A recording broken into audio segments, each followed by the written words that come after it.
Thank you very much. You may take your seats.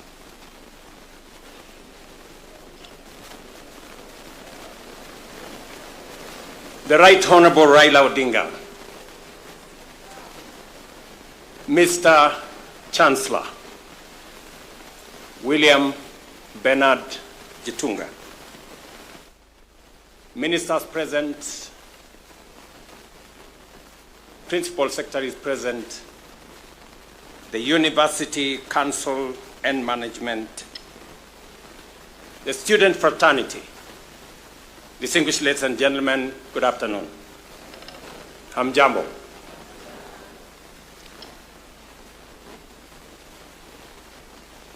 Saa zingine kunasemekana mtu amepata kazi. Alafu saa zingine kunasemekana kazi imepata mtu.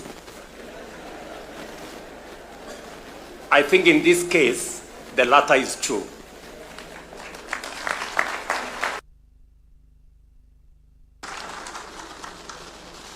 Mimi nimeona ya kwamba kazi ya Chancellor imepata mtu. And it is with great pleasure to join you on this historic occasion marking the installation of the second Chancellor of the Co-operative University of Kenya. Today's ceremony marks not only a new chapter in the leadership of this distinguished institution, but also reaffirms the university's steadfast commitment to its mission of empowering communities through cooperative education, research, innovation, and sustainable development. Allow me at the outset to congratulate Dr. Bernard William Gitunga. Congratulations. Raila Odinga called him young man. He is young enough for me also to call him young man. Your elevation, Dr. Gitunga, to this role is both historic and symbolic, reflecting our collective conviction that young people are not merely leaders of tomorrow, they can also lead today.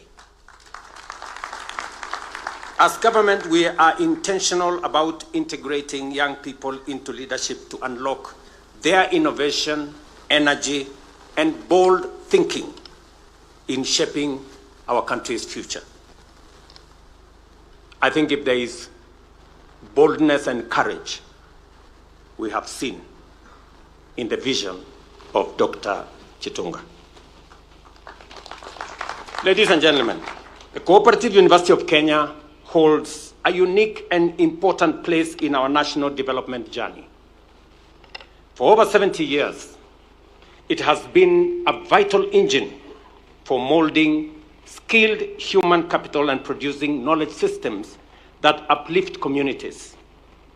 Its foundation in the cooperative values of equity, democracy, solidarity, and mutual responsibility has ensured that its focus remains grounded in making a real impact on people's lives and driving grassroots transformation. The university's impact is evident in the professionalism it brings to cooperative governance, the training of strategic leaders for MSMEs, and its robust research and policy work that strengthens institutions at the foundation of our economy. This is, in my very honest opinion, true empowerment, people-centered, local, and transformational. Our agenda is to build on the productivity of every Kenyan. During nationwide consultations, Kenyans expressed a desire not just to share the national cake, but also to be empowered to bake it. This calls for accessible, practical, future-oriented education. Education that imparts skills, nurtures enterprise, and equips citizens to organize collectively. The cooperative university is uniquely placed to deliver on this. Accordingly, we are implementing a sustainable higher education funding model to ensure that every learner, regardless of their background, has a fair chance to pursue their academic ambitions.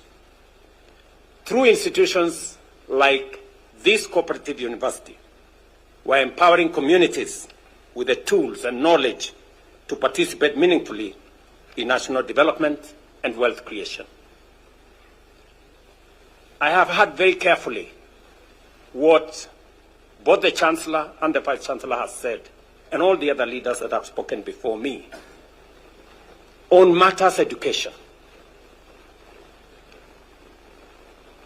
It is said that education is the single most powerful enabler of societies, communities, and people. And that is the reason why my first job in office as president was to find out, to ask the reason why we have difficulties in our education system. I did put together a presidential task force that gave us a roadmap that spent almost 8 months with many stakeholders. I was briefed that they got 32,000 different presentations. And when I came into this university this morning, I asked the Vice-Chancellor to give me feedback on the work that was done by the task force and that I did decide that it was time to implement. And the Vice-Chancellor told me, Mr. President, things are different. We have paid all our workers. We have paid all our taxes. We don't have debts with suppliers. The university is different. There is a small problem, however. Some of the students complain that they have been put in the wrong band. That is the feedback I got from the Vice-Chancellor. And I told him, because they had a retreat, which I had instructed the ministry, because I wanted feedback from the runners, from the managers of our universities. So they had a retreat, and soon they will be giving me a feedback on the good, the difficult, what needs to be changed. Because if we get our education and training right, we are well on course to getting our prosperity and development right. And therefore, aside from implementing and organizing the CBC program, hiring more teachers, providing more resources, additional resources to our universities, implementing a student-centered funding model that has increased resources going to universities. And today, I can proudly say the universities that were struggling 2 years ago with debts, 23 of them had already been declared bankrupt. They are now on an upward mobility. And I am informed that in the next 2 to 3, maybe 4 years, all the universities will be out of the debt trap. And it is because we must work together with our university managers, our vice-chancellors, and today I am very proud that a young man of 36 becomes the youngest chancellor in the Republic of Kenya. And he stands out. You agree with me that we have the best that we could get for a chancellor for Cooperative University. A product of this university at his early age and has gone all places, gathering experience, gathering knowledge, and making Kenya proud. I met this young man earlier in 2023 when I went to Senegal for Matters Africa Development Bank. That's where the headquarters is, because we had negotiations that would support our country. And when I met Kenyans there, they told me the difficulties they are going through because we didn't have an embassy. And I singled out Gitunga because he was precise on what needed to be done. The rest is history. We now have an embassy in Senegal. Again, I went to China a year ago in the process of negotiating things to do with our country. And again, I met this young man. I asked him, I thought you were in Senegal. He said, I have since moved from Africa Development Bank. Now I work for the Asia Infrastructure and Investment Bank. And I met him during the signing ceremony when Kenya was joining the Asia Infrastructure and Investment Bank. And he has been immensely useful to us as a country.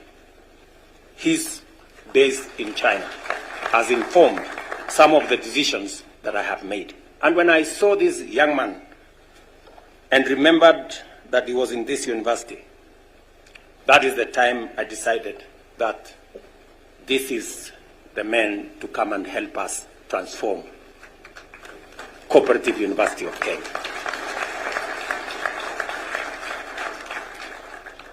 My good friend Chitunga, you have a big vision, bold, and you are courageous. You have my support and that of the government of Kenya as you undertake that bold vision you have for this university. Let me just tell you two things. As our former Prime Minister said, savings is a very important component of any meaningful progress of our country. Just to give you statistics, savings as a percentage of GDP in Kenya today is between 10 and 12%. Savings as a percentage of GDP in China, where Chitunga works, is 55%. Everybody is trained to save from the beginning, as early as possible. And that is how they have developed the resources to invest in their country, to develop their country, and to create the environment that you see today in their country.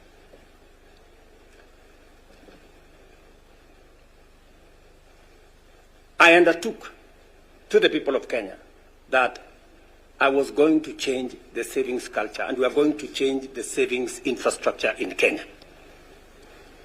You all remember, everybody used to pay NSSF 200 shillings. Everybody in Kenya, 200 shillings. And the employers used to pay for them 200 shillings. Until 2023. That is 2 years ago. And it was okay. It was okay. We are paying 200 shillings. Explain to me why 200 shillings is okay. How is 200 shillings going to amount to a saving? So I said we were going to change this. And today, every Kenyan, like what is going on in Uganda. For your information, Uganda has a bigger social security fund than Kenya, although they have a quarter of our economy. Tanzania has a bigger national social security, although they have 50% of our economy. Why? Because they made the right decisions about saving. In Uganda, everybody saves 10% of their salary. In Tanzania, everybody saves 8% of their salary. in Kenya we were saving 200 shillings. And it was supposed to be okay. And I was supposed to do nothing about it. Really? So, we made the right decisions. Today, every Kenyan is saving 6% of their salary. And every employer is saving on behalf of their employees 6% of their salary. And look, I will give you some statistics. You can go and account a check. From independence up to 2023, we saved 320 billion in 60 years, right? But in just 2 years, from 2023 up to 2025, today, we have saved 280 billion.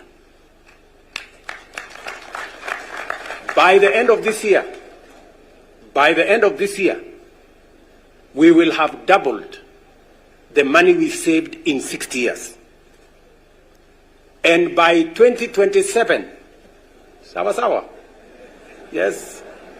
By 2027, we will have saved 1 trillion shillings.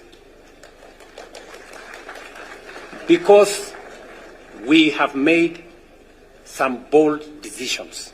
That is why I encourage you, Dr. Gitunga. What you have said to many people here seems impossible. I want to encourage you, it is doable. It is possible. Go ahead. You have my support and that of the government of Kenya. Many of these people here will not believe what I'm saying. Yes. But you will be shocked. Tunaelewana? Go check the statistics. So that is how to transform a nation. And I'm very proud of it. Because I'm going to confound the naysayers. Secondly, Daktari Situnga, as we transform the nation, the cooperative movement is very important.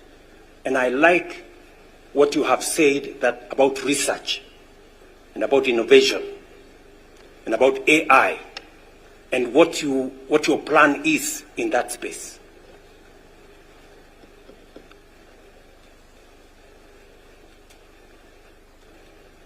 The whole cooperative movement influences our agricultural sector. And our agricultural transformation must be underpinned by the transformation in the cooperative sector. And that's the reason why CS Oparanya and his team are working on the cooperative bill that is currently in Parliament, informed by the cooperative movement, including input from the Cooperative University. I am looking forward to signing that bill into law so that we can leverage on the efficiency and the capacities that exist in our cooperative movement to help us steamroll and turbocharge the transformation of our agricultural sector. Just to give you some statistics, the agricultural sector, we have, because of God's blessings on rain, interventions we have made in inputs, fertilizer, seeds, and others, we've seen growth in the agricultural sector. That growth will be enhanced if we organize the cooperative sector better. And that is why the cooperative bill currently in Parliament is very important. We've seen, for example, growth in the maize sector. We've moved from 40 million bags to 72 million bags. You've seen earnings from tea went up from 170 billion to 215 billion.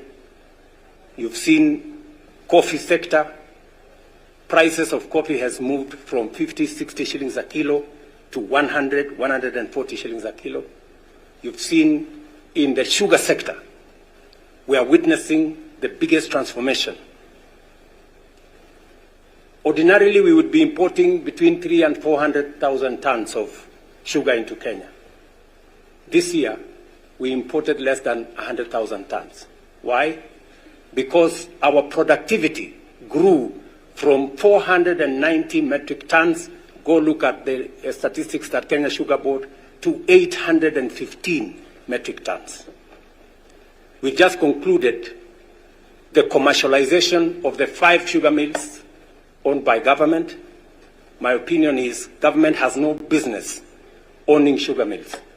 It should be run by people who understand it in the private sector. We've just concluded that exercise, and you will see the transformation that is going to come from the sugar sector. It is my belief, and we are working towards making sure that in the next 3 years or thereabout, Kenya should be a net exporter of sugar. We should not be importing sugar into Kenya. We have what it takes to export sugar from Kenya. I'm saying this, Dr. Jitunga, to encourage you that this country needs bold, courageous leaders like you to move it to the next level. People who believe in this country, citizens, patriotic citizens, who will do their best, stop at nothing in the transformation of the country. Finally, when I was in China with this good friend, many people thought, oh, William Ruto has gone to negotiate for more loans. Yeah, listen to me and listen to me carefully. You heard this young man speak here.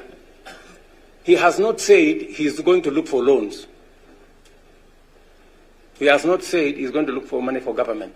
He has said he's coming to me to look for no objection, letter of support. Because he wants to transform this place using private-public partnerships. And you have seen him with some of the partners that he's going to work with. That is the way to the future. The road we have, you saw listed from Rironi all the way to Malaba through Nakuru, is not going to be built. Is not going to be built using loans to the government of Kenya. Unasikia? It is going to be built using a toll infrastructure, public-private partnership, investment. That is what is going to build that road. The railway you saw put in the framework that we negotiated in China, from now Naivasha all the way to Uganda, is also going to be built not by loans to the government of Kenya, but it's going to be built by investments.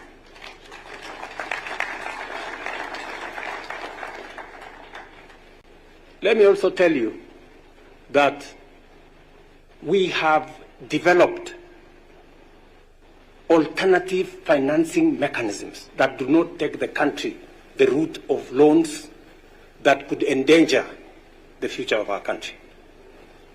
And I have been resolute in saying that we must find alternative financing mechanisms. Today, you have heard the announcement in our housing fund program. We have decided as government to support the education sector with student hostels. And Co-operative University is going to be a beneficiary.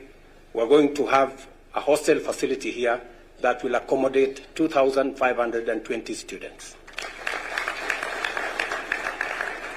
It's going to happen in every university in Kenya and every Tibet, and we are going to finally go to every Kenya Medical Training Center. Our first batch of investment is to build hostel spaces for 130,000 students in universities, colleges, and Tibet. And that money is not money that is borrowed. Right? It's not loans. We're not going to build a hostel for you here using loans. We are going to use money we have raised, our own local resources. That is how to build the country. It is the money we are using to build all the housing units. It's the money we are using to build 400 markets. Not loans, resources raised by Kenyan taxpayers. That is how we are going to change this country, good people. So, I don't mind the accompanying ceremonies, but we must transform the nation. And it has to take some bold thinking, bold action to take ourselves into the future. And that's why I'm very encouraged to see a young man from Kenya working as an international servant, bringing that oomph and expertise and knowledge and courage to our country. Allow me, ladies and gentlemen, to say, accordingly, we are implementing a sustainable higher education funding model, as I said earlier, to ensure every learner has an opportunity to be their best. The cooperative model is central in our economic transformation strategy. With over 14 million members, cooperatives now contribute nearly half of our national savings and finance 90% of some of the housing stock that is going on. The implementation of Sessional Paper number 4 of 2020 and the Cooperative Bill 2024, now before Parliament, will institutionalize reforms that center training, research, innovation as pillars of a modern and sustainable cooperative movement. This university is not just a partner in this effort. It is an anchor. I like what was said here. And I like the questions Chitunga is asking. As we deepen investment across our 5 priority pillars of agriculture, MSMEs, housing, healthcare, and digital economy, we look to Cooperative University of Kenya to provide leadership, capacity building, and research that translates into real, measurable change in people's lives. Allow me at this juncture to highlight a few of the commitments that have been made. One of them is the hostel infrastructure for this university. And secondly, through the Chancellor's Legacy Program that Dr. Chitunga has just elaborated, we welcome initiatives to expand infrastructure through public-private partnership, establish new research centers, and build sustainable financing. The government will remain a committed partner in delivering this ambition. And number 3, recognizing that land scarcity is a barrier to growth, we will work with the university to secure additional land for flagship projects, including the proposed Cooperative University Innovation Hub, a facility dedicated to research, training, incubation, and community empowerment at the heart of the cooperative movement. Ladies and gentlemen, the Cooperative University of Kenya must continue to serve as a national resource, a catalyst for social equity, and a laboratory for economic transformation, and a beacon of hope for communities it serves. Empowering communities is not merely a slogan. It is a strategic imperative in building an inclusive, sustainable, and just Kenya. The government of Kenya stands firmly with this institution, and we will continue to support your programs, invest in your growth, and co-create pathways to prosperity for every Kenyan household. To Dr. Chitunga, Mr. Chancellor, the University Council, management, senate, faculty, staff, and students, I wish you great success as you carry forward the noble mission of knowledge creation and community transformation. Asanteni sana, and God bless you. Another round of applause for His Excellency for